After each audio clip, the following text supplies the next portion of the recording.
ನಮಸ್ಕಾರ ಸ್ನೇಹಿತರೆ, ನಾನಿವತ್ತು ಕಾಯಿ ಒಬ್ಬಟ್ಟನ್ನು ಮಾಡ್ತಾ ಇದ್ದೀನಿ. ತುಂಬಾ ಈಸಿಯಾಗಿ ಸಿಂಪಲ್ಲಾಗಿ ಮಾಡಿ ತೋರಿಸ್ತಾ ಇದ್ದೀನಿ. ನೀವು ಒಂದ್ಸಲ ಟ್ರೈ ಮಾಡಿ. ನಾನಿಲ್ಲಿ ಕೊಬ್ಬರಿಯಿಂದ ಮಾಡಿ ತೋರಿಸ್ತಾ ಇದ್ದೀನಿ ಕಾಯಿ ಒಬ್ಬಟ್ಟನ್ನು. ತುಂಬಾ ರುಚಿಯಾಗಿರುತ್ತೆ. ನಾನಿಲ್ಲಿ ಮೊದಲಿಗೆ 3/4 ಕಪ್ಪಷ್ಟು ಬೆಲ್ಲನ ತಗೊಂಡು ಒಂದು ಪಾತ್ರೆಗೆ ಹಾಕ್ತಾ ಇದ್ದೀನಿ. ಸ್ಟವ್ ಮೇಲೆ ಇಟ್ಟಿದ್ದೀನಿ ನಾನು ಪಾತ್ರೆನ. 3/4 ಕಪ್ ಬೆಲ್ಲಕ್ಕೆ 1/4 ಕಪ್ಪಷ್ಟು ನೀರನ್ನು ಹಾಕಿ ಪಾಕ ಮಾಡೋದಕ್ಕಿಡೋಣ. ಪಾಕ ಅಂದರೆ ಫ್ರೆಂಡ್ಸ್ ತುಂಬ ಗಟ್ಟಿ ಪಾಕ ಅಲ್ಲ, ಎಳೆ ಪಾಕ ಬಂದರೆ ಸಾಕು. ಇವಾಗ ನಾನು 3/4 ಕಪ್ ಬೆಲ್ಲಕ್ಕೆ 1 ದೊಡ್ಡ ಕಪ್ಪಷ್ಟು ಒಣ ಕೊಬ್ಬರಿನ ಈ ರೀತಿ ಸಣ್ಣದಾಗಿ ಹೆಚ್ಚಿಟ್ಕೊಂಡಿದ್ದೀನಿ. ಇವಾಗ ಒಂದು ಮಿಕ್ಸಿ ಜಾರ್ಗೆ ಹಾಕಿ ಒಂದು 4 ಏಲಕ್ಕಿ ಹಾಕ್ತಾಯಿದ್ದೀನಿ. ಒಂದು 3 ಸ್ಪೂನಷ್ಟು ಕಡಲೆನ ಹಾಕ್ತಾಯಿದ್ದೀನಿ. ಇವಾಗ ನಾನು ಇವೆರಡನ್ನು ಮಿಕ್ಸಿ ಮಾಡ್ಕೊಂಡು ಬರ್ತೀನಿ. ನೋಡಿ, ಈ ರೀತಿ ನಾನು 2 ಸಲ ಮಿಕ್ಸಿಗೆ ಹಾಕಿ ಈ ರೀತಿ ಪುಡಿ ಮಾಡ್ಕೊಂಡು ಬಂದೆ. ಆ ಪುಡಿ ಮಾಡೋಷ್ಟರಲ್ಲಿ ನೋಡಿ ನಮಗೆ ಬೆಲ್ಲದ ಪಾಕ ರೆಡಿನೇ ಆಗೋಯ್ತು. ಈ ರೀತಿ ಬಂದರೆ ಸಾಕು. ಬೆಲ್ಲ ಎಲ್ಲ ಕರಗಿ ಈ ರೀತಿ ನೊರೆ ಬಂದರೆ ಸಾಕು, ಚೆನ್ನಾಗಾಗುತ್ತೆ. ಇವಾಗ ಬೆಲ್ಲದ ಪಾಕಕ್ಕೆ ನಾವು ಪುಡಿ ಮಾಡ್ಕೊಂಡಿರೋ ಅಂತಹ ಕೊಬ್ಬರಿ ಮಿಶ್ರಣವನ್ನು ಸೇರಿಸಿ ನೀಟಾಗಿ ಚೆನ್ನಾಗಿ ಮಿಕ್ಸ್ ಮಾಡ್ಕೊಳ್ಳೋಣ. ಚೆನ್ನಾಗಿ ಮಿಕ್ಸ್ ಮಾಡಿಕೊಂಡಷ್ಟು ಈ ರೀತಿ ಕೈ ಆಡಿಸ್ತಾನೆ ಇರಬೇಕು, ಯಾಕೆಂದರೆ ತಳ ಹಿಡಿಯೋ ಚಾನ್ಸಸ್ ಇರುತ್ತೆ. ಅದಕ್ಕೆ ಒಂದು 8ರಿಂದ 10 ನಿಮಿಷ ಆದರೂ ನಾವು ಈ ರೀತಿ ಸ್ವಲ್ಪ ಚೆನ್ನಾಗಿ ಕೈ ಆಡಿಸ್ಕೊಂಡು ಚೆನ್ನಾಗಿ ಬೇಯಿಸ್ಕೊಬೇಕು ಫ್ರೆಂಡ್ಸ್. ಈ ರೀತಿ ಮಾಡ್ಕೊಳ್ಳೋದ್ರಿಂದ ನಮಗೆ ಕಾಯಿ ಒಳಗೆ ನೀಟಾಗಿ ಬರುತ್ತೆ. ಇವಾಗ ನೋಡಿ, ನಾನು 1 ಸ್ಪೂನಷ್ಟು ಸಣ್ಣ ರವೆ, ಚಿರೋಟಿ ರವೆ ಯಾವುದಾದ್ರೂ ಪರವಾಗಿಲ್ಲ, ಒಂದೇ 1 ಸ್ಪೂನಷ್ಟು ಹಾಕ್ತಾಯಿದ್ದೀನಿ. ಇದನ್ನು ಕೂಡ ಹಾಕಿ ಚೆನ್ನಾಗಿ ಮಿಕ್ಸ್ ಮಾಡ್ಕೊಳ್ಳೋಣ.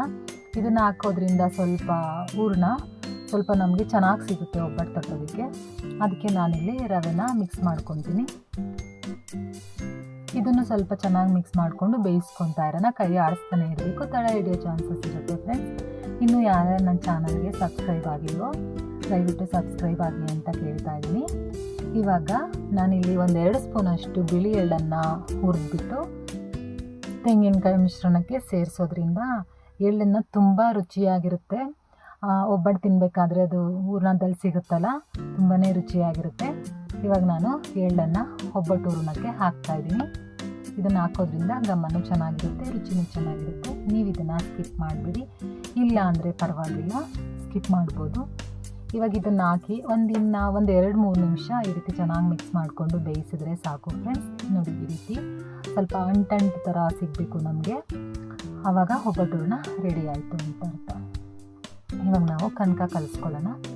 ನಾನಿಲ್ಲಿ 1 ಬಟ್ಲಷ್ಟು ಮೈದಾ ಹಿಟ್ಟನ್ನು ತೊಗೊಂಡಿದ್ದೀನಿ. 1 ಸ್ಪೂನಷ್ಟು ಚಿರೋಟಿ ರವೆ ತೊಗೊಂಡಿದ್ದೀನಿ. ಒಂದು ಅರ್ಧ ಸ್ಪೂನಷ್ಟು ಅರಿಶಿನ ಪುಡಿ, ಒಂದು ಸ್ವಲ್ಪ ಉಪ್ಪು, ಇದನ್ನೆಲ್ಲ ಹಾಕಿ ಚೆನ್ನಾಗಿ ಮಿಕ್ಸ್ ಮಾಡ್ಕೊಳ್ಳೋಣ. ಯಾವುದೇ ಸ್ವೀಟ್ ಪದಾರ್ಥ ಮಾಡಬೇಕಾದ್ರೆ ಉಪ್ಪನ್ನು ಹಾಕಬೇಕು ಅಂತ ದೊಡ್ಡವರು ಹೇಳ್ತಾರೆ. ನಾನು ಅದನ್ನು ಮಿಸ್ ಮಾಡೋಲ್ಲ. ಸ್ವಲ್ಪನಾದರೂ ಸ್ವೀಟ್ಗೆ ಒಂದು ಸ್ವಲ್ಪ ಉಪ್ಪನ್ನು ಸೇರಿಸ್ತೀನಿ. ಇದನ್ನೆಲ್ಲ ಚೆನ್ನಾಗಿ ಮಿಕ್ಸ್ ಮಾಡಿಕೊಂಡು ಸ್ವಲ್ಪನೇ ನೀರು ಹಾಕ್ಕೊಂಡು ಈ ರೀತಿ ಕಲಿಸ್ಕೊತಾ ಬರೋಣ. ಒಟ್ಟಿಗೆ ನೀರು ಹಾಕ್ಕೊಂಡು ಕಲಿಸೋದು ಬೇಡ ಫ್ರೆಂಡ್ಸ್. ನೋಡ್ಕೊಂಡು ನೀರು ಎಷ್ಟು ಬೇಕೋ ಅಷ್ಟು ಸೇರಿಸ್ಕೊಂಡು ನೀಟಾಗಿ ಕಲಿಸ್ಕೊಂಡು ಬರೋಣ. ಚಪಾತಿ ಹಿಟ್ಟಿಗಿನ್ನ ಸ್ವಲ್ಪ ತೆಳ್ಳಗೆ ಕಲಿಸಿದ್ರೆ ಸಾಕು, ಕನಕ ರೆಡಿ ಆಗುತ್ತೆ. ಇವಾಗ ನೋಡಿ, ಇವಾಗ ನಂದು 3/4 ಭಾಗ ಕಲಿಸಿರೋದಾಯಿತು. ಇವಾಗ ಸ್ವಲ್ಪ ಎಣ್ಣೆನ ಹಾಕ್ಕೊಂಡು ಇನ್ನೂ ಚೆನ್ನಾಗಿ ನಾದ್ಕೋಬೇಕು. ಈ ಮೈದಾ ಹಿಟ್ಟನ್ನು ಚೆನ್ನಾಗಿ ಕಲಿಸಿದಷ್ಟು, ಚೆನ್ನಾಗಿ ನಾದದಷ್ಟು ಒಬ್ಬಟ್ಟು ಮಾಡೋದಕ್ಕೆ ತುಂಬ ಸುಲಭ ಆಗುತ್ತೆ. ತುಂಬ ಚೆನ್ನಾಗಿ ತಟ್ಬೋದು, ಈಸಿಯಾಗಿ ತಟ್ಬೋದು. ಯಾರ್ಯಾರು ಹೊಸದಾಗಿ ಒಬ್ಬಟ್ಟು ಮಾಡೋದಕ್ಕೆ ಸ್ಟಾರ್ಟ್ ಮಾಡಿದ್ದೀರೋ ಈ ವಿಡಿಯೋನ ನೋಡಿಕೊಂಡು ಮಾಡಿ. ನಿಮಗೆ ಸ್ಟೆಪ್ ಬೈ ಸ್ಟೆಪ್ ಹೇಗೆ ಮಾಡೋದು ಅಂತ ನಾನು ತುಂಬಾ ಸುಲಭವಾಗಿ ಹೇಳ್ಕೊಟ್ಟಿದ್ದೀನಿ.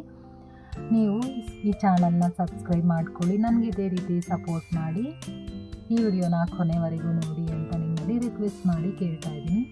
ಇವಾಗ ನೋಡಿ, ಇದು ಕನಕ ರೆಡಿ ಆಯಿತು. ಇವಾಗ ಇದ್ರ ಮೇಲೆ ಸ್ವಲ್ಪ ಎಣ್ಣೆನ ಹಚ್ಚಿ, ಸ್ವಲ್ಪ ಎಣ್ಣೆನೇ ಹಾಕಬೇಕು ಜಾಸ್ತಿ. ನೋಡಿ, ಈ ರೀತಿ ಹಾಕಿದ್ದೀನಿ ನಾನು. ಹಾಕ್ಬಿಟ್ಟು ಒಂದು ಬಟ್ಲು ಮುಚ್ಚಿಬಿಡಿ, 1 ಅವರು ಕನಕ ರೆಡಿ ಆಗೋಗುತ್ತೆ. ಆಮೇಲೆ ನೋಡಿ, 1 ಅವರ್ ಆದಮೇಲೆ ನಮಗೆ ಈ ರೀತಿ ಸಿಗುತ್ತೆ. ಹಿಂಗೆ ಹೇಳಿದ್ರೆ ಫ್ರೆಂಡ್ಸ್ ಕಟ್ಟಾಗಬಾರ್ದು, ಇದರ ಹದ ಚೆನ್ನಾಗಿದೆ ಅಂತ ನಾವು ಅರ್ಥ ಮಾಡ್ಕೋಬೇಕು. ಇವಾಗ ಅದನ್ನೆಲ್ಲ ಸಣ್ಣದಾಗಿ ನಾವು ಪೂರಿಗೆ ತೊಗೊತೀವಲ್ವ, ಉಂಡೆ ಅಷ್ಟು ದಪ್ಪ ತೊಗೊಂಡ್ರೆ ಸಾಕು. ಇವಾಗ ನಾನಿಲ್ಲಿ ಒಂದು ಮಣೆ ಮೇಲೆ, ಒಂದು ಕವರ್ ಮೇಲೆ ಒಬ್ಬಟ್ಟು ತಟ್ಟಿ ತೋರಿಸ್ತಾ ಇದ್ದೀನಿ. ನೀವು ಬೇಕಾದರೆ ಬಟರ್ ಶೀಟ್ ಮೇಲೆ ಬೇಕಾದರೂ ತಟ್ಕೋಬೋದು, ಬಾಳೆ ಎಲೆ ಮೇಲೆ ಬೇಕಾದರೂ ತಟ್ಕೋಬೋದು. ನಾನಿಲ್ಲಿ ಒಂದು ಕವರ್ ಮೇಲೆ ತಟ್ಟಿ ತೋರಿಸ್ತಾ ಇದ್ದೀನಿ. ಈ ರೀತಿ ಒಂದು ಸ್ವಲ್ಪ ಕಣ್ಕನ ತಗೊಂಡು ಈ ರೀತಿ ಸ್ವಲ್ಪ ಪೂರಿಯಷ್ಟು ಅಗಲನ ಒತ್ಕೋಬೇಕು, ಕೈಯಲ್ಲೇ ತಟ್ಕೋಬೇಕು. ಹೂರಣ ನಮ್ಗೆ ಎಷ್ಟು ಬೇಕೋ ಅಷ್ಟನ್ನ ಹಾಕ್ಕೊಂಡು ಈ ರೀತಿ ಫೋಲ್ಡ್ ಮಾಡಿಬಿಟ್ಟು ಇನ್ನೂ ಸ್ವಲ್ಪ ಎಣ್ಣೆನ ಸವರ್ಕೊಬೇಕು ಕವರ್ ಮೇಲೆ. ಆವಾಗ ನೀಟಾಗಿ ನಮಗೆ ಒಬ್ಬಟ್ಟು ತಟ್ಬೋದು. ತುಂಬಾ ಈಸಿ ಫ್ರೆಂಡ್ಸ್, ಒಬ್ಬಟ್ಟು ತಟ್ಟೋದಂತೂ ತುಂಬಾ ಈಸಿ. ನಾನಿಲ್ಲಿ ಒಂದು 2 ಮಾಡಿ ಇಟ್ಕೊತೀನಿ, ಆಮೇಲೆ ನಾನು ತವ ಮೇಲೆ ಹಾಕಿ ಬೇಯಿಸೋದನ್ನು ತೋರಿಸ್ತೀನಿ ನಿಮಗೆ. ತುಂಬಾ ಈಸಿ. ಒಬ್ಬಟ್ಟು ಮಾಡೋದು ತುಂಬ ಕಷ್ಟ ಅಂತ ಅಂದ್ಕೊಂಡಿರೋರು ಈ ರೀತಿ ಮಾಡ್ಕೊಳ್ಳಿ, ತುಂಬಾ ಈಸಿ. ಒಬ್ಬಟ್ಟು ಅನ್ನೋದು ಹಬ್ಬಗಳಲ್ಲೇ ಮಾಡಬೇಕು ಅಂತೇನಿಲ್ಲ, ತಿನ್ನಬೇಕು ಅನಿಸ್ದಾಗೆಲ್ಲ ತಿನ್ಕೋಬೋದು. ಇವಾಗ ಹೆಂಗಿದ್ರು ಸಮ್ಮರ್ ಹಾಲಿಡೇಸ್, ಮಕ್ಳಿಗಂತೂ ಏನಾದರೂ ಕ್ರೇವಿಂಗ್ಸ್ ಆಗ್ತಾ ಇರುತ್ತೆ, ದೊಡ್ಡವ್ರಿಗೂ ಆಗ್ತಾ ಇರುತ್ತೆ. ಈ ರೀತಿ ಮಾಡ್ಕೊಂಡು ತಿಂದರೆ ಒಂದು 4-5 ದಿನ ಇಟ್ಕೊಂಡು ತಿನ್ಬೋದು.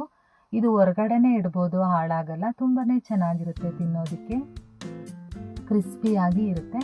ನೋಡಿ ನಾನು ಎಷ್ಟು ಚೆನ್ನಾಗಿ ಒಬ್ಬಟ್ಟು ತಟ್ಟಿದ್ದೀನಿ ಅಂತ. ಇವಾಗ ನಾನು ಹೆಂಚನ್ನು ಕಾಯೋದಕ್ಕೆ ಇಟ್ಟಿದ್ದೆ, ಅದ್ರ ಮೇಲೆ ಸ್ವಲ್ಪ ಎಣ್ಣೆ ಹಾಕ್ತಾಯಿದ್ದೀನಿ. ಮೊದಲನೇ ಒಬ್ಬಟ್ಟು ಸ್ವಲ್ಪ ಎಣ್ಣೆ ಹಾಕಿಬಿಟ್ಟೆ ಬೇಯಿಸ್ಬೇಕು.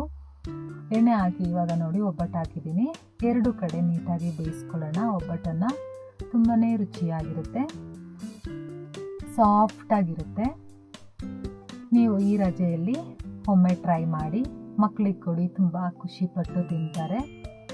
ಇದನ್ನು ಮಾಡಿಟ್ರೆ ಒಂದು 4-5 ದಿನ ಚಿಂತೆ ಇರಲ್ಲ ಫ್ರೆಂಡ್ಸ್. ಆರಾಮಾಗಿ ನಾವು ಮಕ್ಕಳಿಗೆ ಕೇಳಿದಾಗೆಲ್ಲ ಕೊಡ್ಬೋದು. ನೋಡಿದ್ರಲ್ಲ ಫ್ರೆಂಡ್ಸ್, ನಿಮಗೆ ಈ ರೆಸಿಪಿ ಇಷ್ಟ ಆಗಿದೆ ಅಂತ ತಿಳ್ಕೊತೀನಿ. ಇಷ್ಟ ಆಗಿದರೆ ಒಂದೇ ಒಂದು ಲೈಕ್ ಮಾಡಿ, ಕಮೆಂಟ್ ಮಾಡಿ, ನಿಮ್ಮ ಫ್ಯಾಮಿಲಿ ಫ್ರೆಂಡ್ಸ್ ಜೊತೆ ಶೇರ್ ಮಾಡಿ. ಇದನ್ನು ಒಣ ಕೊಬ್ಬರಿಯಿಂದನೇ ಮಾಡಬೇಕು ಅಂತೇನಿಲ್ಲ, ಹಸಿ ಕೊಬ್ಬರಿಯಿಂದನೂ ಮಾಡ್ಕೋಬೋದು. ನಾನು ಹೇಳಿರೋ ಮೆಥಡ್ನ ನೀವು ಫಾಲೋ ಮಾಡಿದ್ರೆ ನಿಮಗೆ ಈ ರೀತಿ ಸಾಫ್ಟಾಗಿರೋ ಒಬ್ಬಟ್ಟು ಸಿಗುತ್ತೆ. ಮತ್ತೆ ಸಿಗ್ತೀನಿ ಮತ್ತೊಂದು ಈಸಿಯಾದ ರೆಸಿಪಿಯೊಂದಿಗೆ. ಅಲ್ಲಿವರೆಗೂ ನಮಸ್ಕಾರ.